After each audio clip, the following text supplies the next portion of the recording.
حدیث کا تعارف بھی تھوڑا سا کیا کریں ہم، تاکہ پتہ لگے یہ حدیث ہے کیا اور اس کی تفصیل کیا ہے۔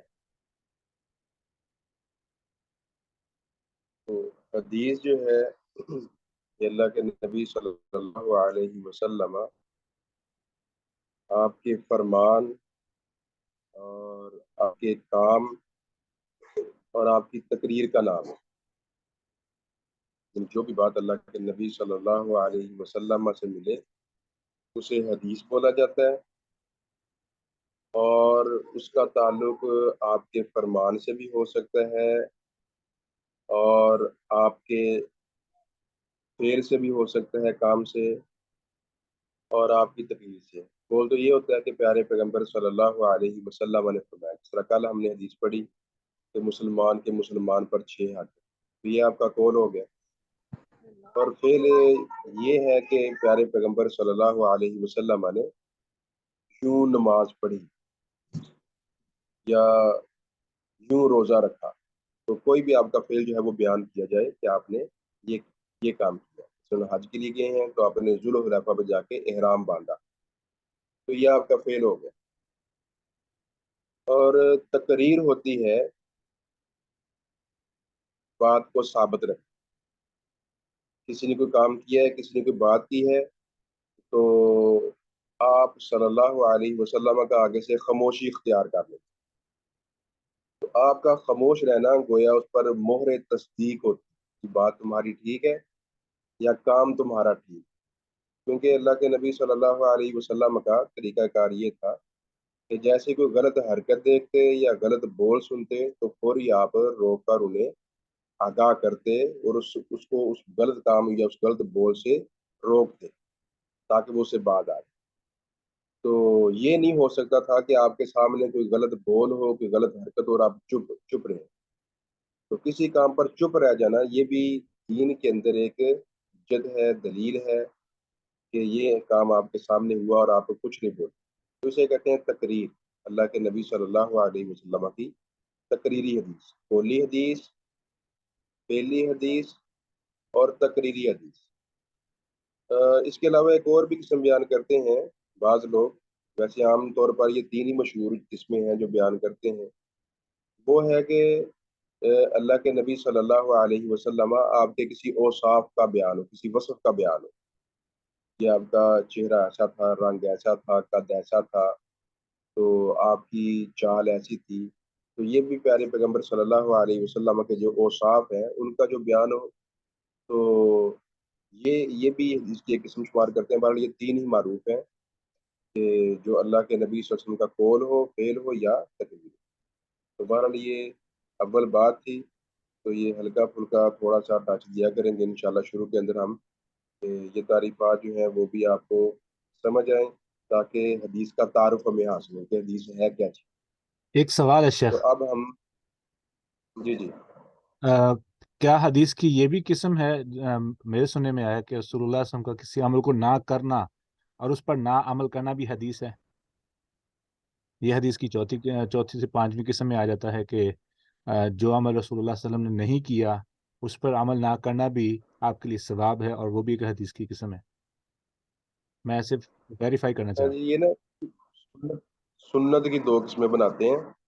ایک ہوتی ہے سنت فعلیہ کہ آپ نے یہ کام کیا ہے، آپ کا یہ فعل ہے، وہ آپ کی سنت بن گئی۔ ایک ہوتی ہے سنت ترکیہ کہ آپ نے یہ کام نہیں کیا، تو جو کیا ہے اس کو کرنا سنت ہے، جو نہیں کیا اس کو نہ کرنا سنت ہے۔ تو سنت کی یہ 2 قسمیں ہیں، سنت فعلیہ، سنت ترکیہ۔ ہوں۔ جزاکم اللہ خیر۔ ترک کہتے ہیں ترک سے، ہاں جی، بارک اللہ فیک۔ تو اب ہم اس کی طرف آتے ہیں۔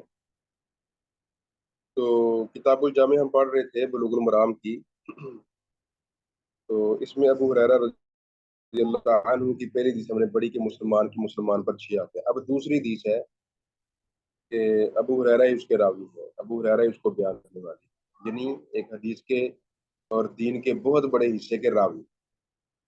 ابو ہریرہ سے روایت ہے، قال فرماتے ہیں، قال رسول اللہ صلی اللہ علیہ وسلم نے فرمایا، انظروا تم دیکھو، انظر یہ نظر سے ہے، نظر ڈالنا، دیکھنا، تم سب دیکھو، یہ آخر میں جو واو آتا ہے اس کا معنی ہوتا ہے تم سب لوگ یہ نظر ڈالو، دیکھو، الا طرف، الا کا معنی طرف، من جو، تم سب دیکھو اس بندے کی طرف جو ہوا اسفلو، جو نیچے ہے، ہوا کا معنی ہوتا ہے وہ، اسفلو نیچے ہے، منکم تم سے، مین کا معنی ہوتا ہے سے اور کم کا معنی تم، تو تم اس بندے کو دیکھو جو تم سے نیچے ہے مرتبے کے اندر، مقام کے اندر، ولا تنظروا، اور تم نہ دیکھو.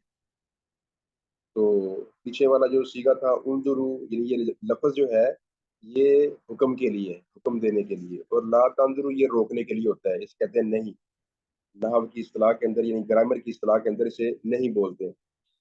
تو نہ دیکھو، الا طرف، من اس شخص کی جو ہوا فوقا، جو اوپر ہے، فوق کہتے ہیں اوپر کو، فوقیت، جس طرح اردو میں لفظ فوقیت استعمال کرتے ہیں، فوقا اوپر ہے، تمہارے، تو جو تم سے اوپر ہے اس کو نہیں دیکھو. فہو اجدارو، پس وہ زیادہ لائق ہے، زیادہ بہتر ہے، ان لا تزدارو، ان یہ کہ لا تزدارو تم حقیر نہ جانو. یہ اس دارا یہ ہوتا ہے حقارت، حقارت سے ہوتا ہے. تو تم حقیر نہ جانو نعمت اللہ، اللہ کی نعمت کو، علیکم جو تم پر ہے، علا کا معنی ہوتا ہے پر، اور تم کا معنی تو تم، جو تم پر اللہ کی نعمت ہے اس کو تم حقیر نہیں جانو، تو یہ زیادہ لائق ہے. متفقن علی، اس پر اتفاق کیا گیا ہے، متفقن اتفاق کیا گیا ہے، علیہ اس پر. تو یہ بھی حدیث کی ایک اصطلاح ہے، انشاءاللہ ہم آگے اس کی بھی تفصیل پڑھیں گے. تو ایک متفق اس پر اتفاق ہے، یعنی اس پر بخاری اور مسلم یہ دو محدث ہیں، انہوں نے اتفاق کیا، دونوں نے اس کو اپنی اپنی کتاب کے اندر بیان کیا. تو جس حدیث کو یہ اپنی کتاب کے اندر بیان کر دیں تو اس حدیث کو کہتے ہیں متفق علیہ. اور قرآن کے بعد دنیا کی سب سے معتبر حدیث، معتبر بات یہی ہوتی ہے، تو متفق علیہ. تو بہرحال یہ متفق علیہ حدیث ہے، پیچھے والی مسلم تھی، یہ متفق علیہ. تو اس کے اندر بھی اللہ کے نبی صلی اللہ علیہ وسلم نے ایک مطمئن زندگی بسر کرنے کا اصول ذکر کیا. جب تم نے زندگی گزارنی ہے تو اب دین کے اندر تو حکم ہے سابقو الی الخیرات، کہ نیکیوں کے اندر دوڑ لگاؤ، نیکیوں میں آگے بڑھنے کی کوشش کرو. تو لیکن یہ جو دنیا ہے، دنیاوی مال و منال ہے، تو اس میں نیچے والے کو دیکھنا ہے. اس سے یہ مطلب ہرگز نہیں ہے کہ دنیاوی محنت کم کرنی ہے، محنت ٹھیک ہے کی جائے، محنت اگر آپ دنیا کے اندر بھی کرتے ہیں تو نیت، آپ کی نیت پر انحصار ہے کہ وہ دنیا کے اندر بھی آپ جو محنت کر رہے ہیں اگر آپ کی نیت اچھی ہے تو یہ بہت بڑی خیر ہے. حضرت عمر رضی اللہ تعالی عنہ کو اللہ کے نبی صلی اللہ علیہ وسلم نے مال دیا تو وہ کہنے لگے جی کسی اور غریب آدمی کو دے دیں. تو آپ نے فرمایا کہ نہیں، جو مانگے بغیر مل جائے اسے لے لیا کرو. اور ایسی ایک جگہ فرمایا کہ نیما المال الصالح للرجل الصالح، کہ جو ایک پاکیزہ مال ہے وہ ایک نیک آدمی کے لیے اچھا ہوتا ہے. اور ایسے ہی اللہ کے نبی صلی اللہ علیہ وسلم کا فرمان ہے کہ دو بندے ہیں جن پر رشک کیا جا سکتا ہے، جن کو دیکھ کر بندہ دل کے اندر یہ تمنا کر سکتا ہے کاش میرے بھی حالات ان جیسے ہوں.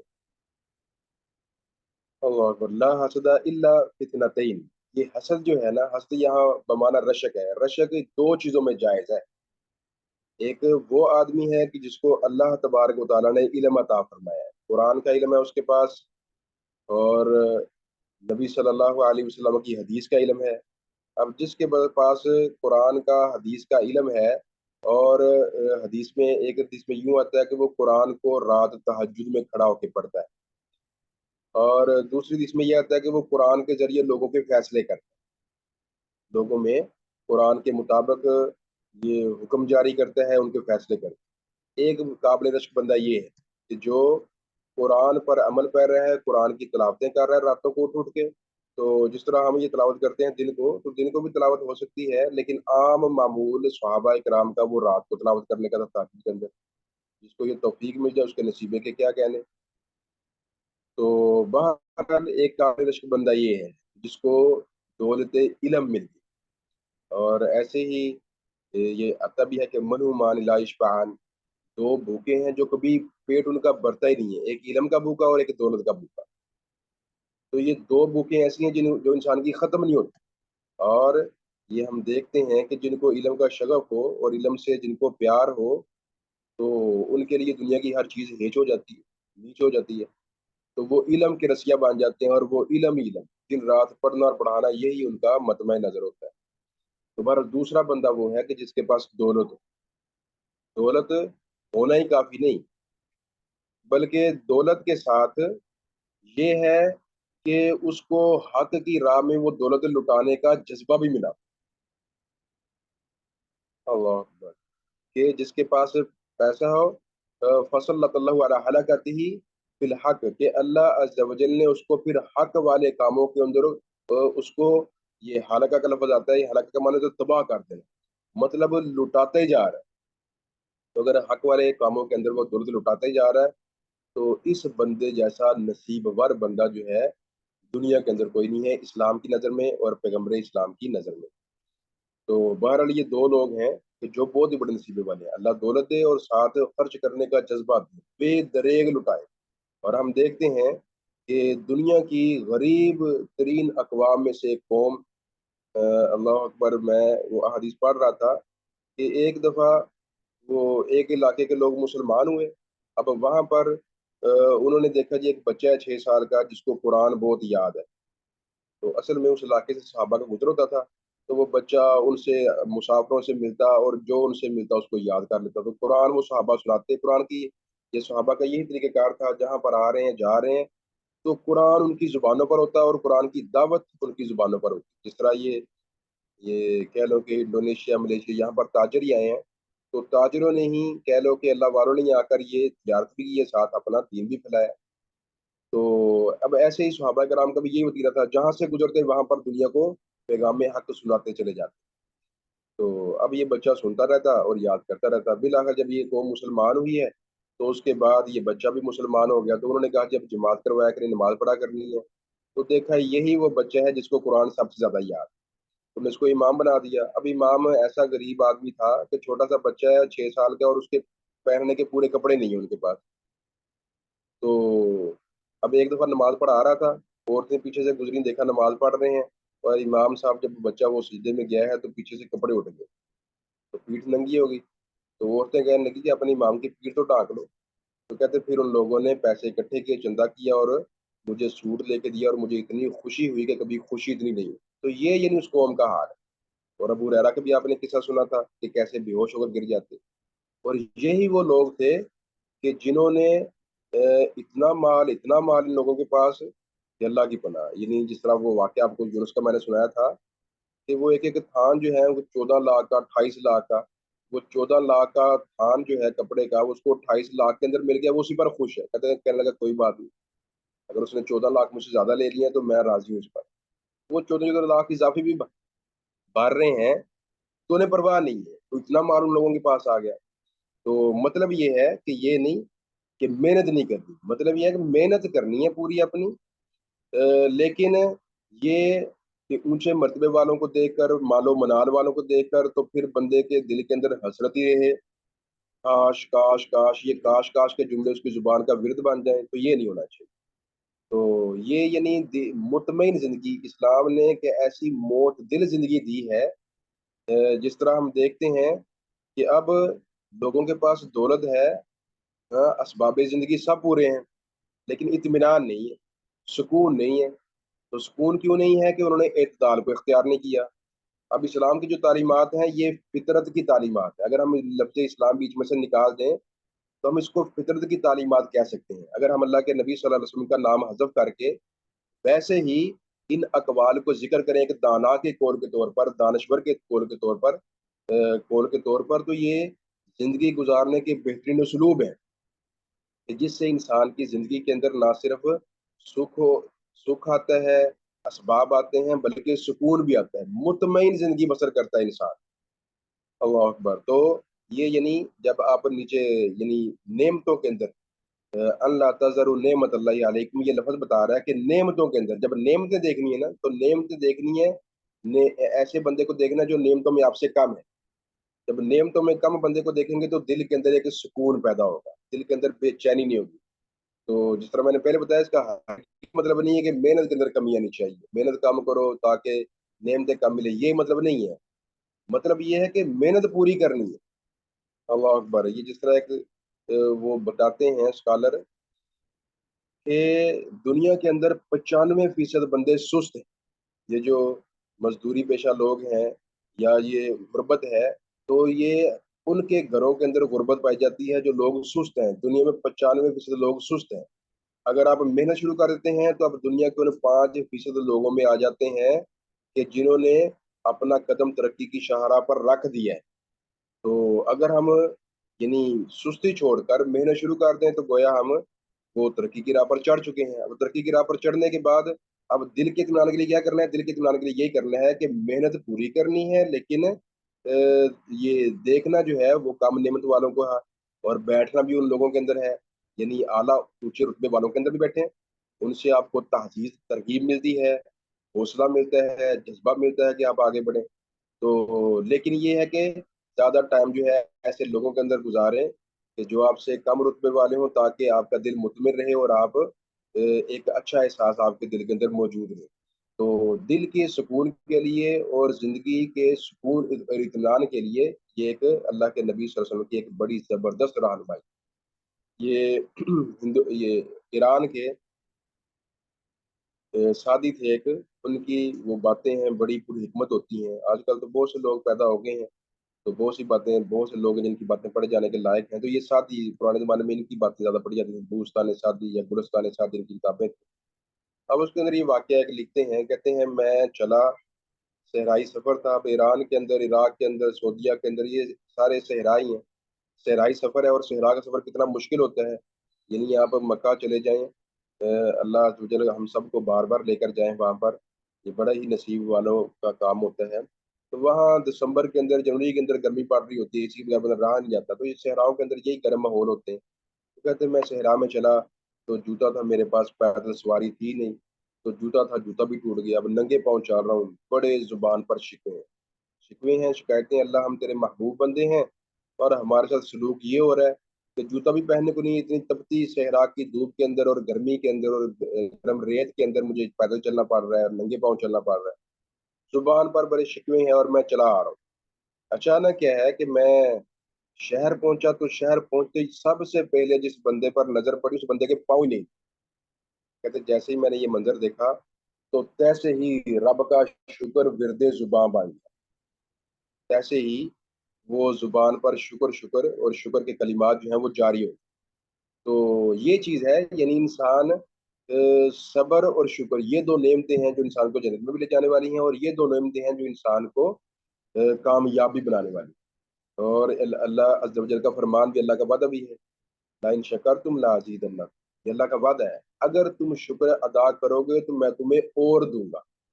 تو یہ شکر ادا کرنے کے لیے ضروری ہے کہ ہم پیارے پیغمبر کے اس فرمان کو مد نظر رکھیں. اللہ کے نبی صلی اللہ علیہ وسلم نے یہ جو اصول ہمیں بتلایا ہے، یہ کہہ لیں کہ زندگی گزارنے کے بہترین اسلوب ہیں، بہترین انداز ہیں اور بہترین اصول ہیں مطمئن زندگی گزارنے.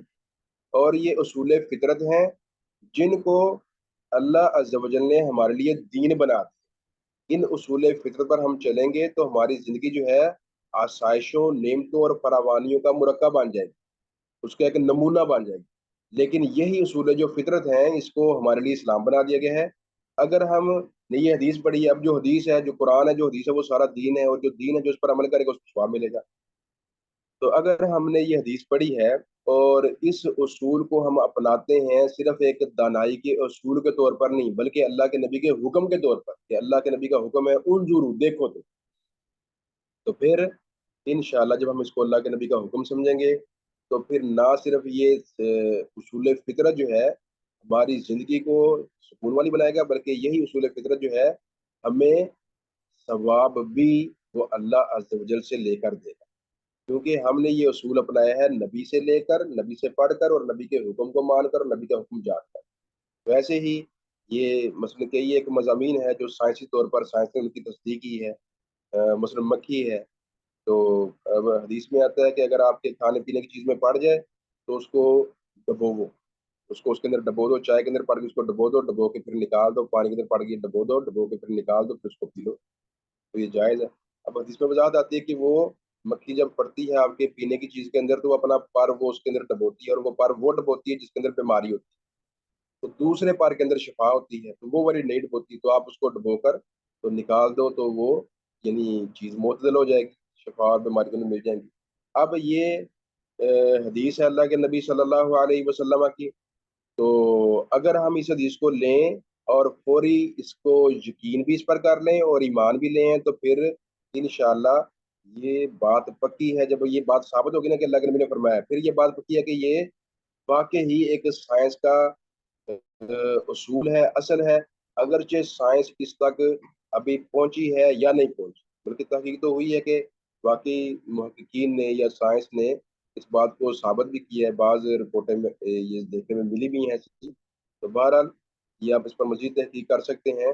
تو بہرحال سائنس اس مقام تک پہنچی ہو تو یا نہ پہنچی ہو، ہم اللہ کے نبی کی بات کو لے کر مان لیں گے تو انشاءاللہ ہمیں اس کام کے کرنے کا فائدہ بھی ہوگا کہ ہم وہ بیماری سے بچیں، اور ثواب بھی ہوگا کہ ہم نے اللہ کے نبی کی بات مانی، لیکن ہم نے وہ بات کو دل میں نہیں لیا، تاج دیا چھوڑ دیا، پھر بعد میں سائنس نے آ کر اس کی جب تصدیق کی تو ہم نے کہا جی ہاں یہ سائنسی اصول ہے، تو پھر ہم نے اس کو اپنا لیا، تو اب ہم نے نبی کی بات نہیں مانی بلکہ سائنس کی بات مانی ہے، تو پھر کیا ہوگا، ہمیں اس ثواب سے محروم ہو جائیں گے، فائدہ تو ہمیں ملے گا لیکن ثواب سے محروم ہو جائیں گے۔ یہ آپ قرآن کھولیں، قرآن کھول کر قرآن کے ماتھے پر جو سب سے پہلی آیت لکھی ہے سورہ فاتحہ کے بعد وہ یہی ہے، ذالک الکتاب لا ریب فیہ، اس کتاب کے اندر شک نہیں آپ نے کرنا، اس کی زیر زبر نقطہ ایک ایک اصل، اس کی ایک ایک اصول جو ہے وہ ایک معتبر اصول ہے، اس کے اندر ذرہ برابر بھی آپ نے شک نہیں کرنا، جیسے ہی شک آیا تیسے ہی ایمان کی دجیاں اڑ جائیں گی۔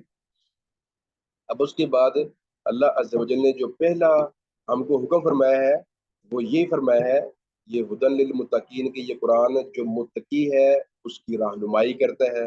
اب بعض کچھ دوست ہیں وہ روکتے ہیں جی نہیں قرآن سے رہنمائی نہیں ملتی، قرآن سے گمراہی ملتی ہے، نعوذ باللہ، ایسے غلط ان کی ذہنیت ہے۔ اللہ نے قرآن کے ماتھے پر یہ بات لکھ دی ہے، ہدن، یہ قرآن ہدایت دیتا ہے، اور آگے بتا دیا ہدایت ملتی کن کو ہے، للمتقین، پرہیزگار، جو پرہیزگار ہوتے ہیں نا، اللہ کا ڈر ہوتا ہے اور پرہیزگاری والی زندگی، یہ نہیں جو ذہن میں آیا اس کو کر گزرے، نہیں، بلکہ وہ بچ بچ کر پرہیز کر کے کہ کون سا کام صحیح ہے کون سا غلط ہے، جو اس طرح صحیح اور غلط کی پہچان لے کر چلتے ہیں ان کو قرآن رہنمائی کرتا ہے، قرآن کے ماتھے پر لکھا ہوا ہے۔ اللہ اکبر، تو لہٰذا یہ اصول کیسے، یہ بات کیسے ہو سکتی ہے جی قرآن پڑھے تو گمراہ ہو جائے گا بندہ، نعوذ باللہ، یعنی ان کے کہنے کے فکر و عمل کے اندر گمراہی ہے۔ اب وہ اس گمراہی لوگوں کے سامنے یہ ظاہر نہ ہو جائے، اب اس بات سے بچنے کے لیے وہ لوگ کیا کرتے ہیں، پھر لوگوں کو قرآن سے روک دیتے ہیں۔ اب اس کے بعد اللہ نے متقین کی جو پہلی صفت بتائی ہے نا وہ یہی ہے، الذین یؤمنون بالغیب، جو بغیر دیکھے مان جاتے ہیں۔ اللہ اکبر، مشرکین نے اور سابقہ گمراہ اقوام نے قرآن آپ پڑھے اس میں یہی کہا ہے کہ ہم تو دیکھ کر مانیں گے، یا تو فرشتہ نظر آئے یا یہ نبی یہ ہمارے سامنے کام کرے ہم دیکھیں گے پھر مانیں گے، دیکھ کر ہم مانیں گے، تو یعنی وہ گمراہ لوگ اور نبی اور ہدایت کے دشمنوں کا طریقہ یہ رہا کہ وہ کہتے ہیں ہم نے دیکھ کر ماننا ہے۔ تو آج کے دور کے اندر کہہ لو سائنس ہے کہ سائنس تصدیق کرے گی تو پھر ہم نے ماننا ہے، اگر سائنس تصدیق نہیں کرتی تو پھر ہم نے نہیں ماننا۔ تو قرآن نے چھوٹتے ہی سب سے پہلی بات جو ہمیں بتائی وہ یہ بتائی ہے کہ الذین یؤمنون بالغیب، جو بغیر دیکھے، بغیر یہ وہ چیز ان کے سامنے اس کا انکشاف ہوئے، وہ بس یہ پتہ لگ گیا، یہ ثابت ہو گیا یہ اللہ نے فرمائی ہے، اللہ کے رسول نے فرمائی ہے، وہ بغیر کچھ غور و فکر کیے پھر وہ بات فوری مان لیتے ہیں، تو یہ لوگ جو ہیں یہ متقی ہیں، قرآن کی رہنمائی ان کو دیتے ہیں۔ تو جس بندے کا یہ عقیدہ نہیں ہے کہ نہیں میں نے تو تصدیق ہونے کے بعد مانا، چاہے قرآن ہی کہہ رہا ہے چاہے حدیث ہی کہہ رہی ہے، اللہ کے نبی سے بات ثابت ہو بھی چکی ہے، تصدیق ہوگی، ہاں، کوئی دانا تصدیق کریں گے، دانشور تصدیق کریں گے، یہ جن کے بڑے بڑے نام ہیں وہ تصدیق کریں گے، یا سائنس تصدیق کرے گی پھر میں مانوں گا، تو یہ لوگ الذین یؤمنون بالغیب کے اندر پھر نہیں آتے اور پھر رہنمائی سے محروم بھی ہو جاتے۔ تو بہرحال یہ اللہ کے نبی صلی اللہ علیہ وسلم کا یہ جھوٹ آپ کو بتا رہا تھا کہ یہ ایک پرسکون زندگی گزارنے کا ایک بہترین طریقہ ہے۔ جس طرح وہ ایک دانا کا قول میں پڑھ رہا تھا تو اسے کسی نے پوچھا جی بتائیے خوش نصیب کون ہے، اس نے کہا جی وہ جو اپنے نصیب پر خوش ہے، جو اپنے نصیب پر خوش ہے وہ خوش نصیب ہے. یعنی نصیب پر خوش کیا ہے کہ جو اللہ نے دیا ہے اس پر وہ قناعت کر کے بیٹھے. محنت کے اندر کمی، یہ میں پہلے بھی بات بتائی ہے کہ محنت کے اندر اس کا ہرگز مطلب یہ نہیں کہ محنت میں کمی کرنی ہے، کیونکہ ہم دیکھتے ہیں کہ اللہ کے نبی صلی اللہ علیہ وسلم دن رات محنت کر رہے ہیں، اور صحابہ کو بھی آپ نے دن رات محنت پر لگا دیا ہے. دن کو وہ محنت کر رہے ہیں، راتوں کو محنت کر رہے ہیں، یعنی ہر وقت محنت محنت اور محنت. اور ابو ہریرہ جس کی آپ حدیث پڑھ رہے ہیں، اس کا میں نے آپ کو بتایا کتنی یہ محنت کرتے تھے، کھانا بھول جاتے، پینا بھول جاتے، بے ہوش ہو جاتے، اس لیے صرف پڑھنے کے لیے. پڑھائی کے اندر اتنی محنت کرتے کھانا پینا بھول جاتے اپنا ہی، اور بے ہوش ہو جاتے صرف کس لیے کہ اللہ کے نبی صلی اللہ علیہ وسلم کی کوئی بات نہ رہ جائے. یعنی قرآن تو وہ کہہ لیں کہ وہ تو مل ہی جاتا ہے، وہ تو پتا تھا کہ یہ آیتیں اتری ہیں اس وقت اتری ہیں، تو وہ سارا اکٹھا تھا. لیکن آپ کیا، آپ وضاحت آپ نے کولو فیل سے کرنی تھی، وہ کولو فیل کی وضاحت نہ رہ جائے. تو ابو ہریرہ نے یہ 3 سال صرف ان کو ملے ہیں اللہ کے نبی کے، اور دین کا ایک بہت بڑا حصہ ان کے نصیب کے اندر آ گیا. تو بہرحال محنت کے اندر کمی جو ہے اسلام اس کا ہرگز درس نہیں دیتا. اس کو یہ کم ہمت لوگ یا سست لوگ کہہ لیں جی اسلام کہتا ہے بس ٹھیک ہے جی نیچے والوں کو دیکھو اور سست پڑے رہو، نہیں، سستی کا نہیں بلکہ ہمت کا درس دیتا ہے. اللہ اکبر. بلکہ اللہ کے نبی کی ایک حدیث ہے، اس کے اندر آپ نے کامیابی کے اصول بتلائے. احرص علی ما ینفعک، مسلم کی حدیث ہے یہ کامیابی کے اصول ہیں جو اللہ کے نبی نے بتائے. اور میں اکثر یہ اقوال زرین پڑھا کرتا ہوں، تو میں جب بھی کوئی قول زرین یعنی کوئی سنہری قول پڑھتا ہوں، کسی دانا نے، کسی مسلمان نے، کسی کافر نے، کسی نے بھی کوئی دانائی کا قول بولا ہے نا، تو میں دیکھتا ہوں کہ اس کے پیچھے مجھے قرآن کی کوئی آیت اور اس کے پیچھے مجھے کہ اللہ کے نبی کی حدیث نظر آ جاتی ہے، وہ اس کی اثر ہوتی ہے. تو لہٰذا یہ قرآن حدیث دانائی کے ہر قول کے پیچھے یہ موجود ہیں. تو لہٰذا کوئی دانائی والی بات ایسے نہیں ہے کہ جس کی رہنمائی ہم کو قرآن سے نہ ملتی ہو، حدیث سے نہ ملتی. تو بہرحال یہ ہماری بد نصیبی، ہم سمجھتے ہیں جی ان کے اغیار کے پاس جو ہے وہ یہ اقوال ملتے ہیں دانائی والے، لیکن اس کے حقائق قرآن و حدیث کے اندر نہیں ہے. نہیں، بلکہ اسلام کے اندر ہر چیز موجود. تو بہرحال اللہ کے نبی صلی اللہ علیہ وسلم آپ نے اپنے ماننے والوں کو یہ یعنی اصول دیے ہیں کامیابی کے. احرص علی ما ینفعک، جو چیز تجھے نفع دینے والی ہے نا اس کی لالچ شروع کر دے. جس سے نفع ہونا نا، تمہاری دنیا کا نفع. دیکھو مال اور علم، ان دو چیزوں کی اللہ کے نبی نے ترغیب دی ہے. مال، ہاں، اندھا دھند مال اکٹھا کرو، اندھا دھند علم اکٹھا کرو، علم اور مال، اور پھر اکٹھا کر کے سنبھال کے نہیں بیٹھنا. اندھا دھند علم پھیلاؤ اور اندھا دھند مال لٹاؤ. یہ چیزیں دونوں ساتھ ہوں گی تو پھر یہ علم اور مال یہ نعمت ہے. ورنہ اگر مال لے کے گھر میں رکھ لیا تو اربوں روپے جمع کر لیے اور اس کو بعد میں کہہ لے کہ اس اربوں کے ڈھیر پر وہ لیٹ کر تو مر گئے، تو پھر یہ اربوں جو ہیں وہ قبر کی مٹی بن جانی ہے، اس کا کھ پتہ نہیں. یہ دولت دولت تب رہے گی جب یہ آپ کے کچھ یہاں کام آ گئی، کچھ اگلے جہاں کے اندر کام آ گئی. یہ ساری سنبھال کے مطلب مر جائے تو پھر یہ کسی کوئی بھی بندہ اس کو دانا نہیں کرے. احرص علی ما ینفعک، جو چیز تجھے نفع دیتی ہے اس کی لالچ شروع کر دو. اللہ اکبر. آپ نے فرمایا احرص علی ما ینفعک واستعن باللہ. نمبر 2، اور یہ لالچ شروع کر. لالچ کا معنی یہ نہیں کہ لالچ کر کے تو بیٹھے رہو، لالچ کا معنی یہ ہوتا ہے کہ اس کے پیچھے بھاگو. لالچ کا معنی یہ ہوتا ہے بھاگو، دن رات ایک کر دو اس کے. اور پھر یہ واستعن باللہ، اور یہ بھی کہ اس کو اپنی کوئی صلاحیت نہیں سمجھنا، قابلیت نہیں سمجھنا، بلکہ ساتھ اللہ سے مدد مانگنی اور اللہ کی نعمت سمجھنا ہے، اللہ کی عطا سمجھنا ہے. واستعن باللہ. دوسرا اصول یہ ہے کہ اللہ سے ساتھ مدد مانگ کریں. اور تیسرا اصول اللہ کے نبی نے یہ بیان فرمایا، ولا تعجز، عاجز نہیں آنا، رکنا نہیں ہے. دوڑو، دوڑ نہیں سکتے چلو، چل نہیں سکتے تو گھسٹو، رکنا نہیں ہے. یہاں رک گئے وہاں قبر بن جائے. تو قبر بنانے کی بجائے مسلسل، اور بلکہ اسلام نے جو ہمیں چیزیں دی ہیں، مثلا علم دیا ہے، علم تو ایسی ایک چیز ہے کہ اگر ہم دنیا کے اندر پھیلا گئے تو پھر ہمارا رکنا، یہ موت کے اوپر بھی ہمارا رکنا نہیں ہوگا. یہ ہماری موت جو ہے وہ کہہ لیں کہ صرف ہمارا ایک گھر سے دوسرے گھر کے اندر انتقال ہوگا، باقی وہ ہمارا وہ ثواب والا کون مسلسل بھر رہا ہوگا. اب جو ہم حدیث پڑھ رہے ہیں، یہ بخاری کے اندر ہے، مسلم کے اندر ہے. کیا جو آپ نے حدیث پڑھی بخاری مسلم کو ثواب نہیں ہوا؟ کب کے 1000 سال ہو گئے ان کو فوت ہوئے، لیکن ان کے نامہ اعمال کے اندر ثواب ابھی جمع ہو رہا ہے. یعنی ان کا ثواب رکا نہیں، ان کا اکاؤنٹ ابھی تک چل رہا ہے. جس طرح حضرت عثمان غنی ہے، مدینہ کے اندر ان کا باغ ہے، ان کا کنواں ہے، تو اس طرح اور بھی لوگ ہیں جو وقف کر کے چیزیں فوت ہو گئے ہیں، تو ان کے نامہ مال کے اندر وہ خیرات بھی چل رہی ہے. تو یہ چیزیں ہیں کہ اگر آپ لوگ یہ ایسا سلسلہ جاری شروع کرتے ہیں، صدقہ جاری شروع کرتے ہیں کہ جو آپ کی موت کے بعد بھی چلتا رہے، تو پھر انشاءاللہ یہ آپ کے چال کے اندر رکاوٹ نہیں آئے گی. موت آ جائے گی لیکن آپ کا کام نہیں رکے گا. تو ہمیں ایسا کام کرنا ہے. جس طرح آج بعض لوگ فوت ہو جاتے ہیں، اللہ ان کے حال پر رحم فرمائے، کہ موبائل کا گندا استعمال کرتے ہیں، مر جاتے ہیں، لیکن بعد میں بھی وہ گند کے اندر دنیا منہ مارتی رہتی ہے، اور وہ قبر کے اندر ان کی آگ کے اندر اضافہ ہوتا رہتا ہے. تو اللہ نے ہمیں بڑے اچھے کام لگائے ہیں. ماشاءاللہ بھائی جو محنت کر رہے ہیں، بہنیں جو محنت کر رہی ہیں، اللہ ان کی محنت کو قبول فرمائے اور اللہ ہمیں مزید توفیق سے نوازے. تو یہ بڑا اچھا کام ہے. جو بھی یہاں سے سیکھے گا تو اب ظاہری بات ہے ہمارے سانس رک جائیں گے، لیکن انشاءاللہ یہ کام نہیں رکے گا. آج کل تو ماحول بھی یہ ہے، اداروں کے اندر لوگ کم پڑھتے ہیں، جلسوں میں لوگ کم آتے ہیں، لیکن یہ نیٹ پر زیادہ یہ چیزیں لوگ سیکھتے ہیں. تو انشاءاللہ یہ کام جاری و ساری رہے گا. یہ اچھی ایک کاوش ہے. تو اللہ یہ قبول فرمائے. تو بہرحال آج کا یہ ہمارا درس تھا. اللہ کے نبی صلی اللہ علیہ وسلم کا ایک اصول تھا جو آج ہم نے پڑھا کہ مطمئن اور پرسکون زندگی اگر آپ نے بسر کرنی ہے، محنت اپنی پوری کرنی ہے، محنت نہیں چھوڑنی، محنت کے اندر کمی نہیں آنے دینی، نہ علم اور نہ ہی مال. باقی جب دیکھنا ہے تو پھر اوپر والوں کو دیکھ کر یہ ہائی ہائی نہیں کرنا، زبان وہ نہیں نکال کے ہانپنا نہیں ہے، بلکہ نیچے والوں کو دیکھ کر مطمئن ہو جانا ہے. تو یعنی نعمتیں دیکھنے تو نیچے میں دیکھنا ہے، اور اگر محنت دیکھنی ہے، کام دیکھنا تو پھر اوپر دیکھنا ہے. کام اگر اوپر دیکھنا ہے تو کام والوں کو دیکھنا ہے کہ دیکھو کتنا کام کر رہے ہیں. اور جب نعمتوں کو دیکھنا ہے، جی گھر کیسا ہے، گاڑی کیسی ہے، نعمتیں سائشیں کیسی ہیں، تو پھر وہ نیچے والوں کو دیکھنا ہے. یہ اصول ہے جو اللہ کے نبی نے ہمیں بتایا ہے. تو اللہ ہمیں سمجھ کے عمل کی توفیق عطا فرمائے. تو کوئی بات ہو تو بھائی کر سکتے. سوال ہے انم خان کا. جی سسٹر، یو کین انمیوٹ. السلام علیکم سر.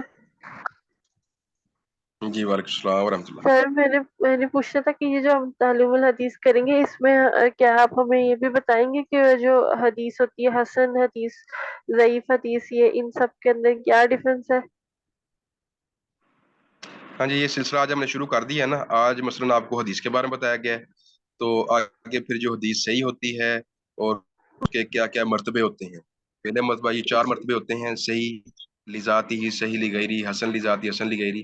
پھر یہ آگے تفصیل سے باتیں آئیں گی. تو اگر ٹھیک یہ ہے. روزانہ جو ہم سبق بتائیں گے، اگر روزانہ آپ یاد کرتی رہے تو انشاءاللہ یہ باتیں بھی آپ کے لیے آ جائیں گی آپ کے سامنے. تو پھر یاد کرنا آپ کو آسان ہوگا اور فائدہ ہوگا انشاءاللہ آپ کو. انشاءاللہ. مسئلہ آپ نے. ہاں جی. السلام علیکم ورحمۃ اللہ وبرکاتہ. وعلیکم السلام ورحمۃ اللہ وبرکاتہ. سر میرا جو کوشچن ہے وہ اس جو حدیث ہے اس سے تو ریلیٹ نہیں کرتا، لیکن میرے ذہن میں اکثر یہ بات آتی ہے اور ہمارے ادھر لوگ کہتے ہیں کہ جو انسان اگر اچھی عادت کا ہے، جب وہ حج یا عمرہ کر کے آتا ہے نا، تو اللہ تعالیٰ اس کی اچھی عادت میں مزید برکت دے دیتے ہیں، وہ مزید اچھے کام کرنا شروع کر دیتا ہے. لیکن کسی انسان میں اگر کوئی برائی ہے اور وہ حج یا عمرہ کرنے جاتا ہے اور جب وہ واپس آتا ہے تو اس میں اس چیز میں اضافہ ہو جاتا ہے، یہ لوگوں کی کہی ہوئی ایک من گڑت بات ہے، مت ہے، یہ کیا ہے؟ اس میں کوئی حقیقت ہے؟ ان کہہ لو کہ داناؤں کی ایک بات ہے کہ جس طرح وہ آتا ہے نا کہ جو حج مقبول ہے نا، اس کا اجر سوائے اس کے اور کچھ نہیں ہے کہ انسان کو اللہ تبارک و تعالیٰ اس کے سارے گناہ معاف کر کے اس کو جنت عطا فرماتے ہیں. سارے گناہ معاف کر کے اس کو جنت عطا فرماتے ہیں. اب سارے گناہ معافی کا مطلب یہی ہوتا ہے، معافی ملتی بھی ہے اگر آپ توبہ کریں نا اللہ سے. تو معافی آپ کو تب ملے گی جب آپ پچھلے گناہوں سے یکسر اس کو چھوڑیں گی اور توبہ کریں گے، اللہ میں آئندہ نہیں کروں گی. تو یہ جب آپ آئندہ کی نفی کرتے ہیں یہ اللہ پیچھے جو ہوگے سو ہو گئے، اب آئندہ نہیں ہوگی، تو تب معافی ملتی ہے.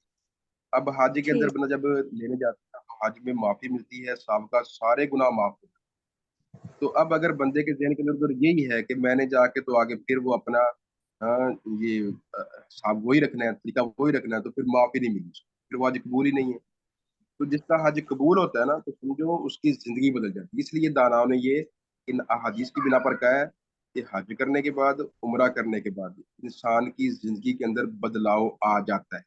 کیونکہ اس کے پہلے گناہ معاف ہو چکے ہوتے ہیں، اور معافی ملتی تب ہے جب بندہ یہ تہیہ کرتا ہے کہ پہلے میں وہ کام جو کرتا رہا ہوں وہ میں بالکل نہیں کروں گا. تو اب جب اس کی زندگی میں بدلاؤ آتا ہے تو یہ اس کے حج عمرہ قبول ہونے کی ایک دلیل ہوتی ہے. اگر اس کی زندگی ویسی کی ویسے ہی ہے یا اس سے بڑھ کر وہ شیطان بن گیا ہے تو پھر سمجھو کہ وہ اللہ کے گھر سے ہو تو آیا ہے لیکن وہ ویسے کا ویسا بدو کا بدو ہی ہے، پھر اس کے اندر فرق کوئی نہیں. تو یہ یعنی یعنی داناؤں کہ کا سر قول ہے اور حدیث سر کی یعنی بیان کہ پر. جی ہم یہ کہہ سکتے ہیں کہ اس نے اخلاص کے ساتھ توبہ نہیں کی. اور سر اچھا چلیں پہلے اس کا بتا دیں مجھے. نہیں، بالکل ایسے ہی ہے.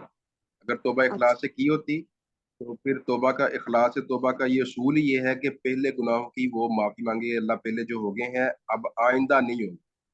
ہاں، یہ یعنی توبہ کا اصول بیان کیا گیا ہے جو علماء نے بیان کیا وہ یہی ہے، پہلے گناہوں کی معافی مانگے اور آئندہ کا تہیہ کرے کہ آئندہ نہیں کروں. تو جب یہ اسلوب اختیار کرے گا، انداز اختیار کرے گا تو پھر اس کو معافی ملے گی. اگر یہ دل میں یہی ہو بس جی ادھر توبہ ادھر معافی اور ادھر موقع ملے تو پھر میں دوبارہ سے وہی کام شروع کر دوں گا تو پھر وہ معافی نہیں ملے گی چاہے وہ 1000 بار معافی مانگے. جزاک اللہ خیر سر. اللہ آپ کو برکت دے. سر مجھے ایک بات پوچھنی تھی کہ آپ صلی اللہ علیہ وسلم کی ایک حدیث ہے کہ جو عورت اپنے شوہر کی فرما بردار ہوتی ہے اور وہ فرائض پورے کرتی ہے اور تو وہ جس جنت کے دروازے سے چاہے وہ انٹر ہو سکتی ہے. تو سر اب جو کہتے ہیں کہ جی دین کا علم حاصل کرنا ہر مسلمان پہ فرض ہے، پھر اس کو آگے پھیلانا بھی سب پہ فرض ہے. تو اس حدیث میں اس طرف تو اشارہ نہیں ہے، اس میں صرف یہ ہے کہ صرف اگر وہ شوہر کی فرما بردار ہوگی اور اپنے فرائض پورے کرے گی تو جنت میں داخل ہو سکتی ہے. تو کیا ایسا ہے کہ وہ باقی سارے وہ مطلب دین کی تبلیغ نہیں کر رہی ہے اس طرح سے، تو کیا یہ حدیث اس طرح پوری ہوتی ہے؟ یعنی یہ دین سارا نا کہہ لیں کہ ایک آیت کے اندر نہیں ہوتا، ایک حدیث کے اندر نہیں ہوتا، تو یہ مختلف احادیث کے اندر ہوتا ہے. تو یہ ہر جگہ سے ہم کو وہ لینی پڑے گی چیز. اب ایک انسان ہے اس کے سامنے کوئی برائی نہیں ہو رہی تو اب وہ یہ والی جو حدیث آپ نے سنائی ہے کہ وہ شوہر کی اطاعت کر لے تو ٹھیک ہے، اس کے لیے کافی، وہ جنت میں چلی جائے گی. لیکن اب دوسری حدیث میں آتا ہے کہ من رأى منکم منکرا فلیغیرہ بیدہ، کہ جو برائی دیکھو تو اس کو اپنے ہاتھ سے روکو، نہیں تو اپنی زبان سے، نہیں تو اپنے دل سے برا جانو. اب اگر آپ کے سامنے برائی نہیں آئی تو آپ پھر یہ شوہر والی صرف یہ حدیث پر عمل کر کے تو، یا جو بھی ہے اگر آپ شادی شدہ نہیں ہیں، جو بھی یہ شادی شدہ ہے تو وہ اس پر عمل کر کے تو وہ اس حدیث کے مطابق جنت میں چلی جائے گی. لیکن اگر کسی کے سامنے برائی ہوئی اور وہ اس نے روکا بھی نہیں اور دل کے اندر برا بھی نہیں جانا جو آخری ایمان کا حصہ ہے تو یہ بھی نہیں کیا تو وہ اس کو پھر وہ صرف وہ والی حدیث جو ہے وہ کافی نہیں ہوگی، کیونکہ اس کے سامنے ایک دوسرا امر بھی آ گیا تھا، اس نے اس کا بھی خیال کرنا تھا جو اس نے نہیں کیا. تو یہ دین صرف ایک حدیث سر کے اندر اس بند میں نہیں، وہ باقی حدیث کو بھی. سر جی یہ بات بھی تو آئے گی نا کہ جیسے آپ کسی کے شوہر ہے وہ دین پہ ہی نہیں عمل کرتے، مطلب نمازیں کبھی پڑھ لی کبھی چھوڑ دی، اس طرح کا ان کا رویہ ہے. تو اس طرح کے انسان کے ساتھ اگر آپ رہ رہے ہو تو تب بھی تو یہ حدیث نہیں نہ پوری ہوگی. مطلب آپ ان کو اگر آپ ان کی ہر بات میں فرما برداری کر رہے ہو حالانکہ بنتی تو نہیں ہے، تو اس طرح کے انسان کے ساتھ اگر آپ کیسے مطلب کیسے آپ اپنا پھر اپنا دین بھی بچائیں اور اس کو بھی راہ راست ملائیں، ایسے کیسے پاسبل ہوگا؟ اس پر یہ نہیں اپنی ہمت کے مطابق کام کرنا ہے، اپنی ہمت کے مطابق کام کرنا ہے.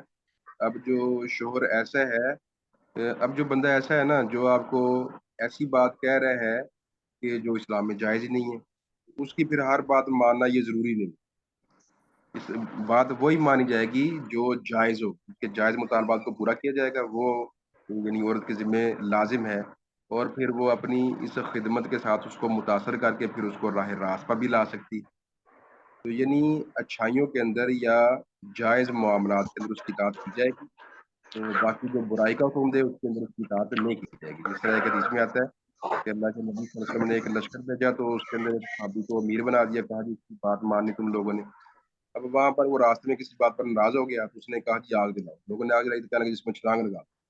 اب کچھ لوگ لگانے لگے جی حکم ہے ہمیں اللہ کے نبی کا جس کو ہر حکم مان. کچھ کہنے لگے جی اس آگ سے بچنے کے لیے تو ہم نے کلمہ پڑھا ہے، تو اگر اب بھی آگ میں جلنا پھر فائدہ کیا کلمہ پڑھنے کا. انہوں نے آگ نہ خود کودے نہ کسی اور کو کودنے دیا.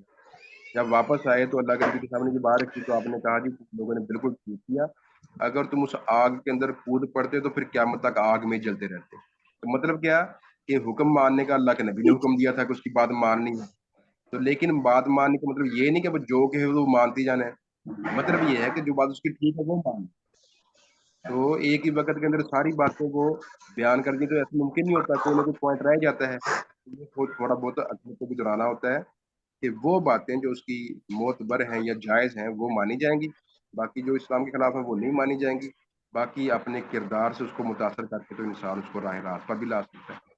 یس مجھے سر جب اگر کوئی راہ راست پہ جیسے کسی کو لے کے آنا ہے، تو اگر ہم جیسے ہم عام انسان ہیں، اب سب کہتے ہیں کہ حکمت سے کام لینا ہے، دانائی سے.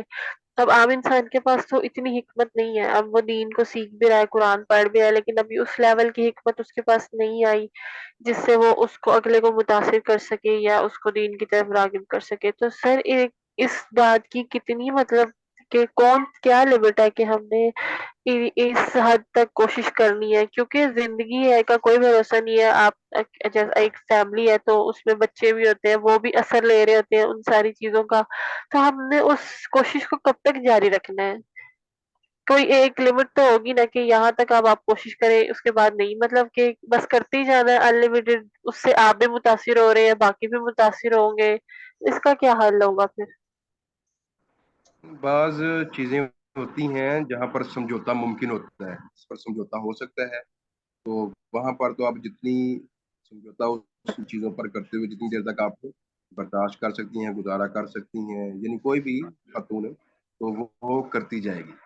لیکن بعض چیزیں ایسی ہیں، بعض لمٹ ایسی آ جاتی ہیں کہ جہاں آگے پھر نہیں چلا جا سکتا نا. تو اب وہاں پر دیکھ لیں صحابہ کے اندر بھی ہم کو ملتا ہے کہ ایک عورت آئی اللہ کے نبی صلی اللہ علیہ وسلم کے پاس، کہنے لگے جی میں اس بندے پر الزام نہیں کو لگاتی، بندہ ہر اعتبار سے ٹھیک ہے، لیکن میں اسلام میں ناشکری کو ناپسند کرتی ہوں، یعنی میرا اس کے ساتھ گزارا نہیں ہے، ہمارے حال احوال ایسے ہیں کہ ہم ایک دوسرے کے ساتھ ایڈجسٹ نہیں کر سکتے.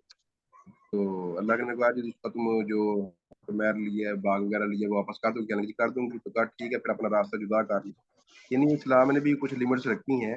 یہ بعض چیزیں ہیں کہ ایک ہے کہ معاملات ایسے معاملات کے اندر جو اہل دانش ہیں، اہل علم ہیں، ان سے مشورہ کرنا چاہیے، کیونکہ بسا اوقات انسان غلطی کر جاتا ہے اور جلدی کر جاتا ہے. جب جلدی کرتا ہے تو پھر وہ اپنی بربادی کر بیٹھتا ہے. یہ بھی حدیث آتی ہے کہ اللہ کے نبی صلی اللہ علیہ وسلم نے فرمایا کہ جو عورت بلا وجہ اپنے شور سے الگ کرتی ہے، طلاق دیتی ہے، تو وہ جنت کی خوشبو بھی نہیں پائے گی. تو یعنی یہ ہے کہ اصلاح احوال کی کوشش کی جائے.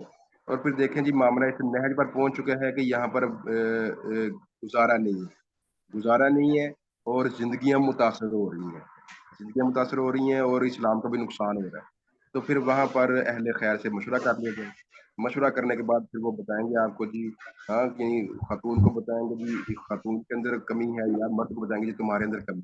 یہ قرآن کے اندر بھی اللہ نے بتایا کہ وہ اپنے درمیان جو ہیں وہ کھڑے کر لیں، دو لوگ کھڑے کر لیں جو ان کو بتائیں جی آپ کے اندر کمی ہے، آپ کے اندر کمی ہے. جب وہ نہ ساری کور ہو تو اس کے بعد کیا ہے کہ پھر وہ جدائی کے راستے جو ہیں وہ کھلے ہیں، اللہ نے بتائے ہوئے ہیں.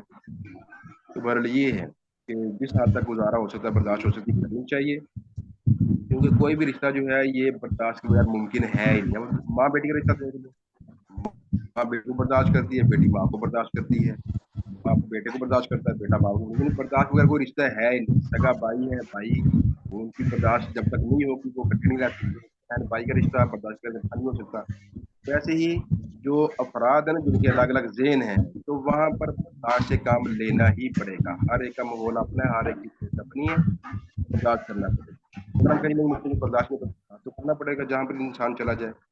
تو ہر کام ہم بچپن سے لے کر بوڑھے بہت ہونے تک ہر چیز برداشت کرتے ہیں، استاد کی مار برداشت کرتے ہیں، ہر چیز برداشت کرنی پڑتی ہے. تو اس لیے یعنی کچھ دیکھ لے خود، اس کو سمجھ ہے اس کے مطابق وہ رویہ اختیار کرے. تو جب اس کی سمجھ جواب دے جائے تو پھر اہل خیر سے مشورہ لے لے. بس اوقات اپنے اندر کمی ہوتی ہے، اگلے کا قصور نہیں ہوتا، تو ہم سمجھ رہے ہوتے کہ اس کا اگلے کا قصور ہے. جس طرح وہ ایک مشہور لطیفہ ہے، شیخ عمر صاحب بھی تعین کریں گے. تو ایک خاتون تھی بلکہ وہ کلاس بھی کہ وہ خاتون ہے تو وہ آئی تویز لینے کی تھی جی میں کہ میرا شوہر لڑتا بہت ہے مجھ سے، تویز مجھے دے، تو لڑے نا مجھ سے. تو نے کہا جی یہ تویز ہے، یہ لے لو، جب وہ لڑے نا تم نے دانت کے نیچے رکھ لینا اور دبا لینا اس کو، جب تک وہ بولتا رہے تم نے یہ تویز دبائے رکھ. تو ایسے ہی ہوا، وہ چاند دن ہوئے لڑائی ختم ہو گئی. تو بس اوقات یعنی وہ خود اپنا قصور ہوتا ہے اور بس اوقات اگلے قصور ہوتا ہے. تو یہ بندہ تیسرے بندے سے جب رائے لے گا نا تو پھر اس کے بعد سمجھ آئے گی. تو جب سمجھ آئے گی تو پھر انشاءاللہ معاملے وہ ڈھب پر چل پڑیں گے، یا پھر اللہ نے مختلف آپشن دیے ہیں، بندہ وہ استعمال کر. یار میں جزاک اللہ شیخ. اجازت ہے یہاں پہ تھوڑی سی رائے دینے کی؟ جی اچھا، جو سوال ہے نا کہ اگر گھر کا کوئی فرد نماز نہیں پڑھتا ہے، ٹھیک ہے، تو دو قسم کے لوگ ہیں. ایک جس پہ آپ کی اتھارٹی ہے، آپ کا انفلوئنس ہے، آپ کا احترام ہے، آپ کی عزت ہے، جیسے بیٹے ہیں، بچے ہیں، ٹھیک ہے، بھتیجے بھانجے ہیں، وہاں پر آپ کی جو اسٹریٹجی ہوگی وہ الگ ہوگی، ٹھیک ہے. اور دوسرے وہ لوگ ہیں جو آپ کے ایکول ہیں. مثال کے طور پہ آپ کی نند ہے، آپ کی جو ہے نا آپ کی ماں ہیں، آپ کی بہنیں ہیں، ٹھیک ہے، ان پہ آپ کی اسٹریٹجی اور ہوگی. اور پھر آپ کے اوپر ہیں لوگ، مثال کے سسرال ہیں، ماں ہے، باپ ہے، ٹھیک ہے، دادی ماں ہیں، ساس ہیں، سسر ہیں، ان کے لیے آپ کی اسٹریٹجی مختلف ہوگی. تو اس کو سمجھنے کے لیے ایسے ہی ہے کہ اگر آپ کا کوئی بچہ گم ہو گیا، مثال کے طور پر امیجن کریں کہ بچہ گم ہو گیا ہے، اور سمجھ لیں کہ گھر کے جو ذمہ دار ہیں وہ بے پرواہ ہیں. تو آپ ان کو کس طریقے سے احساس دلائیں گے کہ آپ وہ بچے کو ڈھونڈ کے لائیں؟ آپ کی وہ کون سی انرجی آپ استعمال کریں گی تو مجبور کریں، اگر وہ مجبور ہو جائیں بچے کو تلاش کرنے پر؟ آپ کے کئی طریقے ہوں گے نا. آپ کا رونا ہوگا، آپ کا رونا دھونا ہوگا، آپ کا جو ہے نا چیخ و چہچہاہٹ پکار ہوگی. آپ اس نقصان کو بتائیں گے، بچہ مر جائے گا، بچے کی کیا حالت ہوگی، بچہ بھوکا ہے، بچے نے یہ نہیں پہنا، یہ نہیں پہنا، رات ہونے والی ہے، ٹھیک ہے، سب خطرات گنوائیں گے. تو جو اسٹریٹجی بچے کو ڈھونڈنے کے لیے آپ استعمال کرتی ہیں، تمام باؤنڈریز کو کراس کر کے ہر کسی کو آپ مجبور کر دیتی ہیں گھر سے نکل جانے پر اور تلاش کرنے پر. Why not we use the same technique for the people who are not paying attention to their deen؟ ٹھیک ہے؟ یا کسی موٹر سائیکل کے گم ہونے پر کیسے ہم تعلقات کو استعمال کرتے ہیں، یا پولیس والا موٹر سائیکل پکڑ لے تو ہم کسی سفارشیں ڈھونڈتے ہیں کہ کس سفارش کے ذریعے ہم موٹر سائیکل کو چھڑوا سکتے ہیں. ایسے ہی آپ کو وہ تمام ٹیکنیکس استعمال کرنی پڑیں گی. کون سا ایسا سافٹ ایریا ہے دنیا کا، سسر کا، باپ کا، ماں کا، ساس کا، جو ہے نا بہن کا، بھائی کا، کہ جس سافٹ اینگل سے آپ ان کو کنٹرول کریں، ان کی اس سے ایڈوانٹیج لے کے آپ ان کی اصلاح کریں. تو ہمیشہ one way is not the best way. Always find other ways as well. اللہ رب العزت ہماری رہنمائی فرمائے. اور وہاں پہ بہت سے طریقے ہیں. اس کی مثال یہی پہ دیکھ لیں کہ بچہ شدید بیمار ہو یا بچہ گم ہو جائے، آپ کی عقل کیسے کام کرے گی، ٹھیک ہے، بچے کو ڈھونڈنے کے لیے؟ یا بندے کا آپ کی جیولری چوری ہو گئی ہے یا گم ہو گئی ہے، ٹھیک ہے، یا موٹر سائیکل تھانے میں پڑی ہے تو کیسے چھڑوانی ہے یا کیسے ڈھونڈنا ہے، کیسے کوئی کام کرتی ہے. We have to use that kind of mentality in order to. وہ لوگ جو نماز نہیں پڑھتے ہیں یا دین کی پرواہ نہیں کرتے، ان کے اندر فکر پیدا کرنے کے لیے، پرواہ پیدا کرنے کے لیے. That's my technique. ٹھیک بھی ہو سکتی ہے، غلط بھی ہو سکتی ہے. جزاک اللہ شیخ. Alright, جزاکم اللہ خیر members. It was a very wonderful session. سوالات بہت اچھے تھے. See you tomorrow انشاءاللہ. السلام علیکم ورحمۃ اللہ وبرکاتہ. السلام ورحمۃ اللہ وبرکاتہ. جزاک اللہ.